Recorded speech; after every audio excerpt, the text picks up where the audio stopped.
I think on the whole subject of the Peter Brock mini-series, I think it's one of those things where we say we've lived through it all, we've seen it all.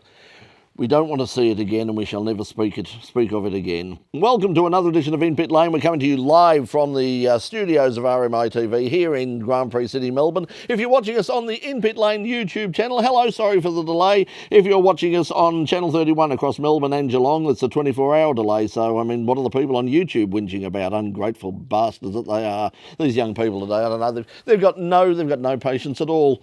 Now, coming up a little bit later on, we're going to be joined by Mark Kakouri, and he's going to tell us about Vic V8s. You know, we saw on the weekend at Bathurst, and I suppose, you know, looking back at the whole history of V8 supercars, the V8 has a very special place in Australian motorsport and in Australian popular culture. And there's a whole series here in Victoria dedicated to V8s, and we're going to find out a bit more about that a little bit later on. Also, to play us out a little bit later on in the program, we've got our band for this week, Magic is Happening, and we'll tell you all about where they're playing, and you can hear their music a little bit later on, which I believe is Sex Energy. Okay. Okay, let's go and find out what happened at the Bathurst 1000 with the In Pit Lane news.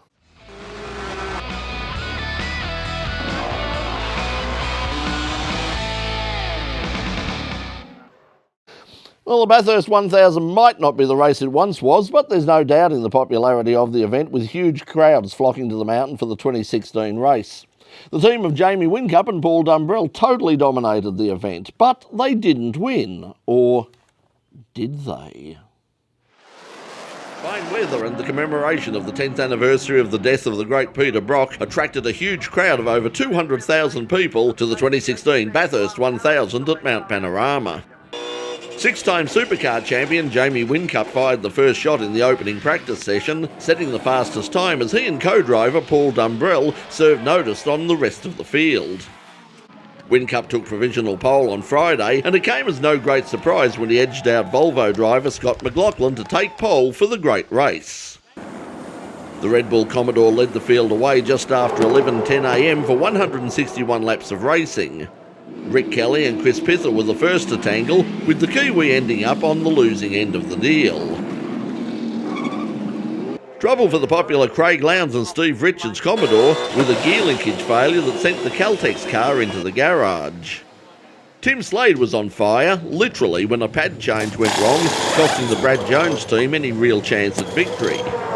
More bad news for BJR when Andrew Jones put the car he was sharing with Jason Bright into the wall to bring out the first safety car after 90 laps of green flag racing. James Moffat's day ended when his Volvo went up in smoke, and recent guest on In Pit Lane Andre Heimgartner came to a halt with a transaxle failure. Mark Winterbottom had a scary moment when his brakes failed going into the chase at over 250 kilometres per hour. Thankfully, the gravel trap did its job. Scott McLaughlin took the lead late in the race, but Whincup was on a charge, as was his teammate Shane Van Gisbergen. Whincup soon caught the Volvo, but on lap 150 came the moment that changed the face of the entire race. As Whincup and McLaughlin came together, Garth Tander hit Whincup before getting hit by the rejoining Volvo. Both Tander and McLaughlin were now out of the race, and the Whincup-Dumbrell pairing looked set for victory. But a 15-second penalty for the incident left the Techno team of Will Davison and Jono Webb in the lead, and they just held on to take the narrowest of wins from Van Gisbergen and Prema, with Nick Percat and Cam McConnell third.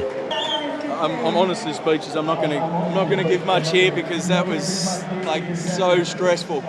I knew if I lifted to save any more fuel, I knew Shane was going to be in there, and it coughed into the last corner. I ran out of fuel as I crossed the line.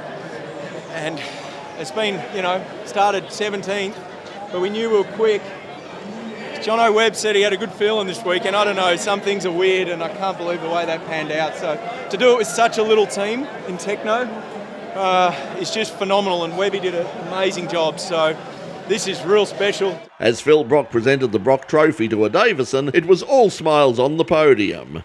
Meanwhile, back at race control, Roland Dane and Triple Eight were already appealing the penalty that cost them the race. Well, regardless of the result of any appeal, and more on that later, Paul Dumbrellas left Bathurst with another race win under his belt, with victory in the 250km Dunlop Series race on Saturday. The win was Dumbrell's third consecutive win in the event, as he led home the cars of series leader Gary Jacobson and Anton Di Pasquale. The other races on the card saw Glenn Seaton come out on top after three highly entertaining touring car Masters races. Seaton's Mustang led home John Bowe in the Tirana and Adam Bressington's Camaro. The TCM cars were also joined by cars from the New Zealand Muscle Car Series, and Dean Perkins' Falcon won that class.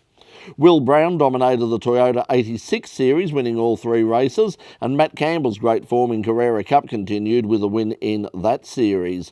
Meanwhile, Ryle Harris edged out Nathan Pretty and David Cedars in the V8 Utes. Well, while all the local focus was on Bathurst, the rest of the world was watching Formula One in Japan or NASCAR in North Carolina. There was Formula E in Hong Kong, and Super GT made a visit to Thailand. And that's where we'll start tonight's In Pit Lane International Wrap. A great drive by Yuki Sekiguchi and Yuji Kunimoto has given the Wed Sport Advan Lexus RC a win in the latest round of the Super GT Series at Thailand's Chang International Circuit.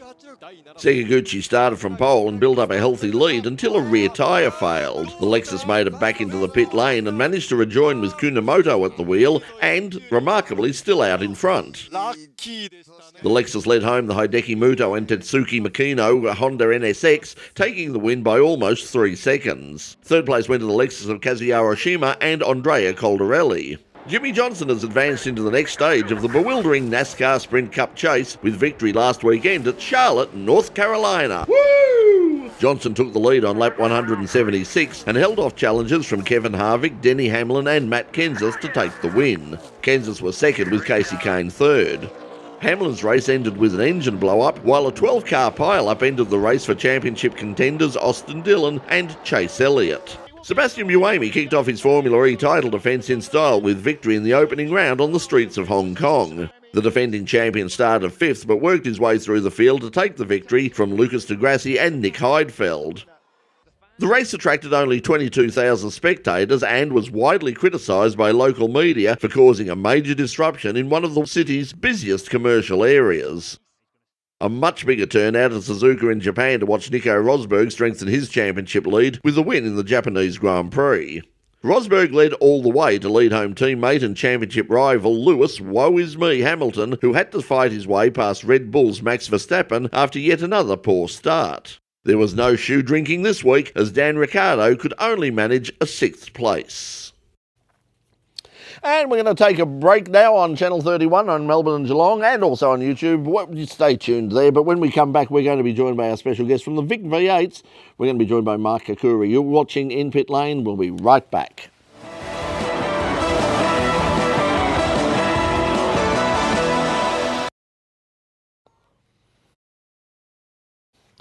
Okay, YouTube, we're going to be back in just a moment. We're just having a break for the sake of Channel 31 Melbourne and Geelong, and we'll be back in just a moment. So, yes, thank you to everybody who subscribed last week. I'll have more on that later. We had lots of subscribers last week. It was really good. We really appreciate it. So thank you. Like I said last week, it is really important that you subscribe to the channel as well as watching it. I'm not sure why, but there are certain reasons in terms of it makes you appear higher on lists and all sorts of things, makes it easier for people to find the program.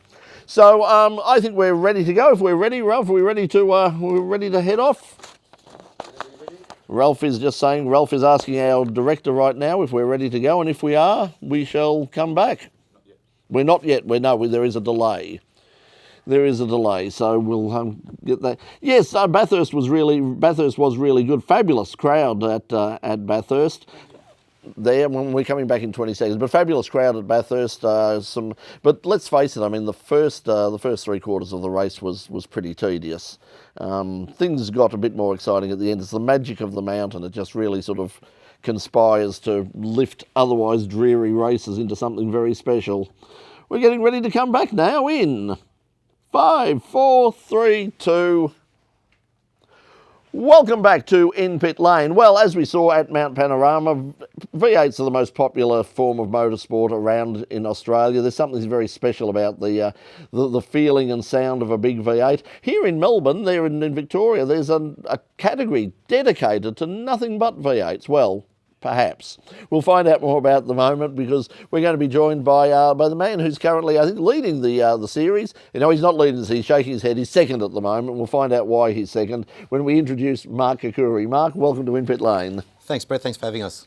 Now, okay, let's get this out of the way first. Is it a man in a Falcon in front of you? Yes, Vic's in front of me. He's leading the championship by quite a bit at the moment, so probably not catching. There's no catching him. There's no catch, so he's got it wrapped up. He's pretty much got it wrapped up. Yeah. Okay, tell us, for those people who don't know, what exactly is Vic V8s? Victorian V8s, we're a CAMS affiliate car club.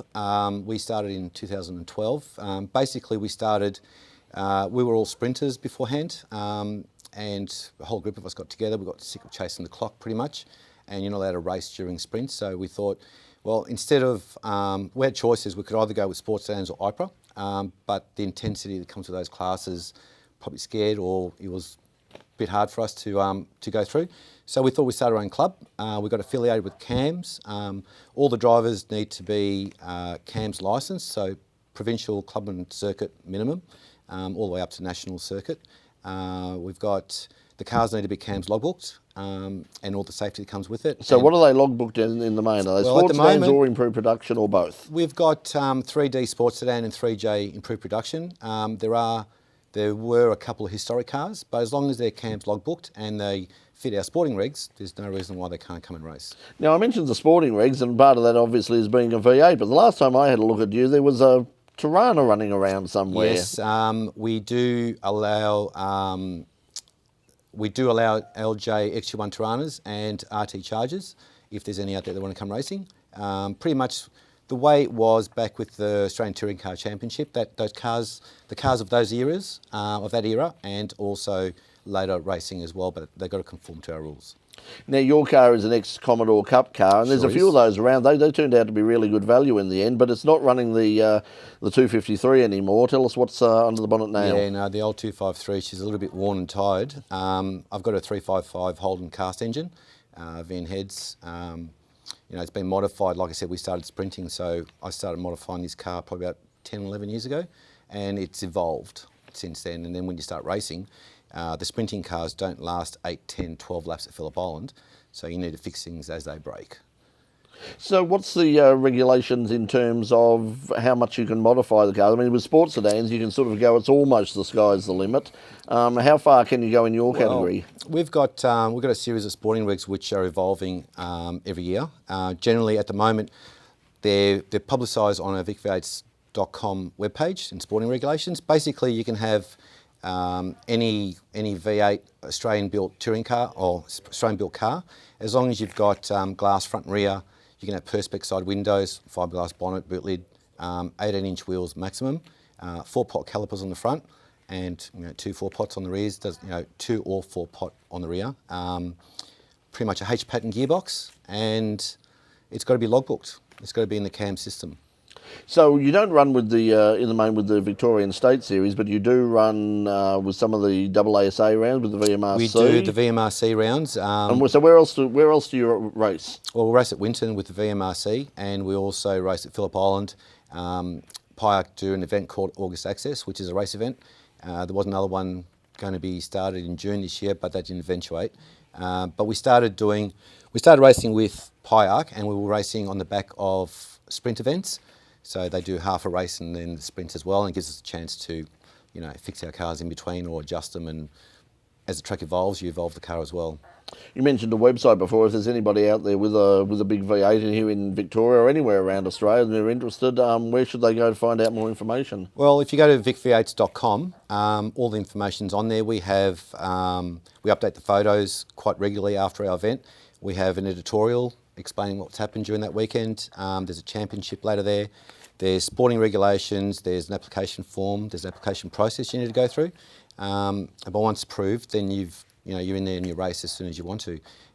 We do normally 4 rounds a year. We try to even out between Winton and Phillip Island, 2 and 2. If there's a call for 5 rounds, then we'll look at 5 rounds. the guys that race with us, we go, apart from doing what we do in Victoria, a lot of them move on. And the idea of Vic V8 was to have a platform where you could go from sprinting and come into a less stressful environment as opposed to the other couple of classes that are out there. And then you can hone your skills, and you can either go back to sprinting or you can move on to the other classes, do what you like, and come back again, you know. I suppose you're in that sort of, the twilight zone of being sort of, some of your cars are sort of too advanced for improved production, but not advanced enough for top-level sports sedans. Look, in Vic V8s we have a lot of different types of cars, and they're at different ends of evolution. The top 3 or 4 are right up there, and some of the times we're doing equivalent, and sometimes they eclipse TCM times, especially at some tracks. But the other guys, they're in, they might do a 150 or so, or 2 minutes at Phillip Island. But as long as they're out there having fun, that's what we encourage. How many cars do you get on average? We get 12 to 16, 17 cars. Over the 4 years, we probably average around 14 to 16 cars every time we go out. Where do you want to be in the next year or so? Where does the category go? Well, we tried to get a CAMS. Well, what we would like to be recognised by CAMS as a standalone category instead of a place where a couple of categories come together and our rules are recognised. But we need to get bigger grids and obviously have more interest in the system in what we do. So anybody that's got an application or anybody that wants to apply, mate, come and do it. On that website. Yeah, why not? Mark, best of luck. When's your next round, quickly? November 12, 13. November 12 at Phillip Island. And 13 at Phillip Island. So get down there and check out the Vic V8s, and I'm sure they provide some great racing, and there's some terrific cars there. Thanks to Mark for coming in. We're going to take another break on In Pit Lane now, and when we come back, we're going to take you camping and caravanning, believe it or not. Don't go away, we'll be right back.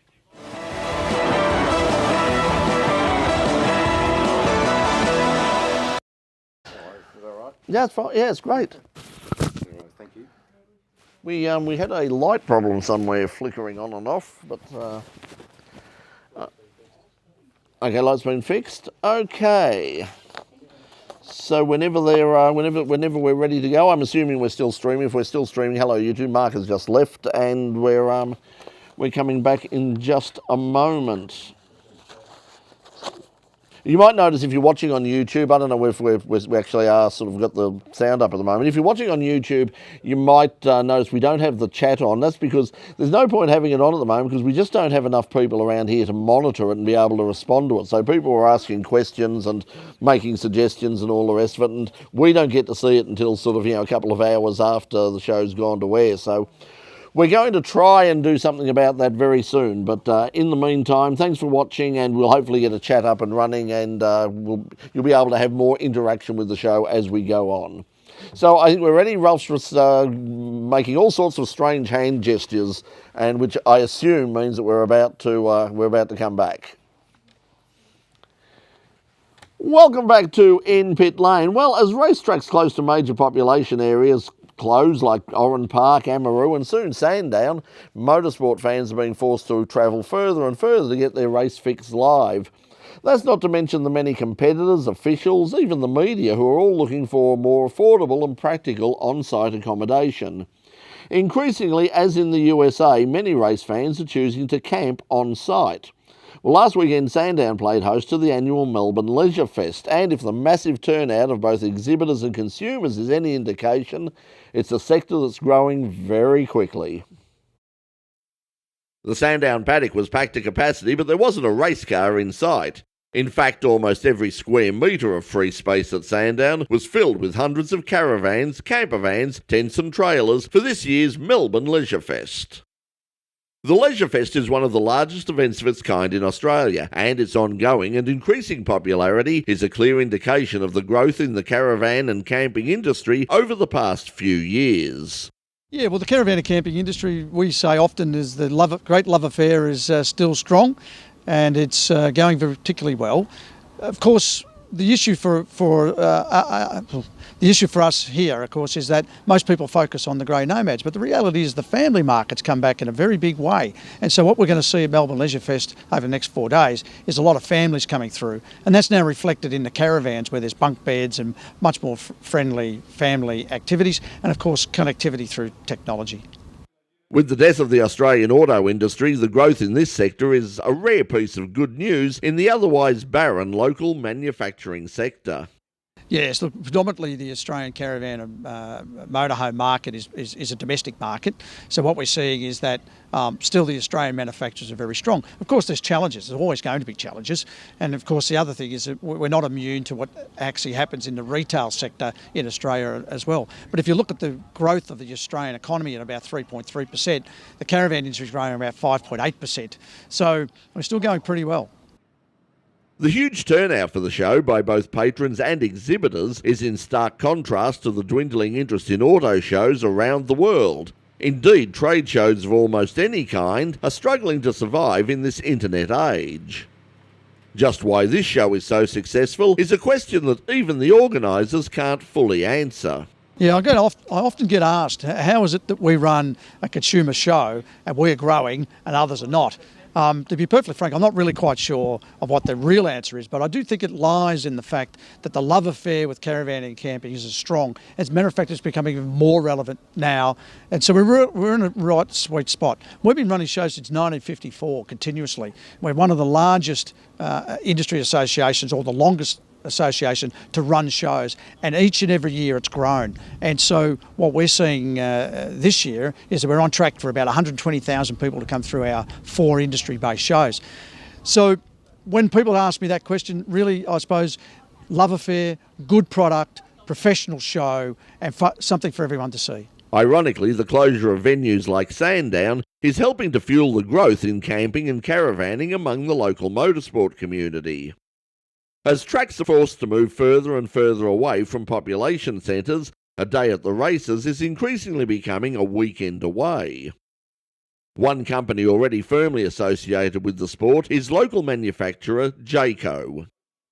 The company already sponsors several cars and drivers, as well as the Australian Formula 4 Championships. We are the naming rights sponsor for the F4 program, and it really came about through contact with Cam McConville, who was looking after the category at the time, and he spoke about the fact that he felt that he potentially had the opportunity to go to F1, but just didn't have the backing. So really important for our younger drivers to have that opportunity, and it's certainly proving itself. We've got Lewis Leeds in Europe, Thomas Randall, last year's winners over in America. So already it's working. So Jayco's really proud to be behind that.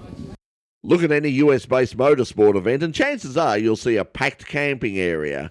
Increasingly, circuits in Australia will need to look more closely at providing decent and affordable facilities for on-site accommodation if they're to remain viable into the future. If you look at Bathurst this weekend, there's the amount of campers and product up on the hill is certainly happening. And as you're saying, the tracks obviously can't be close to the cities because of noise issues, but and also the flexibility of a motorhome, I can speak personally about this, is it means you can tow your race car. So, and we found from my own experience that we might be competing at Winton, and all the hotels are full because there's not that many hotels in Winton, but you can always get a campsite, and having a motorhome at the track is obviously a benefit as well. You've got somewhere to get changed, have a shower, relax. So yeah, there's certainly a great synergy between motorsport and caravanning and RVing. Now, next week on the program, we're going to be joined by historic racing expert Brian Reid to preview the big event coming up at Sandown in a couple of weeks' time, the annual Historic Sandown. But that's all we have time for this week. Playing us out tonight is Magic is Happening, and they'll be playing on the 16th of October at the Brunswick Hotel at 10 p.m, and also every Monday in November at the Evelyn Hotel. You can get further details on the Magic is Happening Facebook page. But until we see you next week, from all of us here at In Pit Lane, it's good night, and here's Magic is Happening with Sex Energy.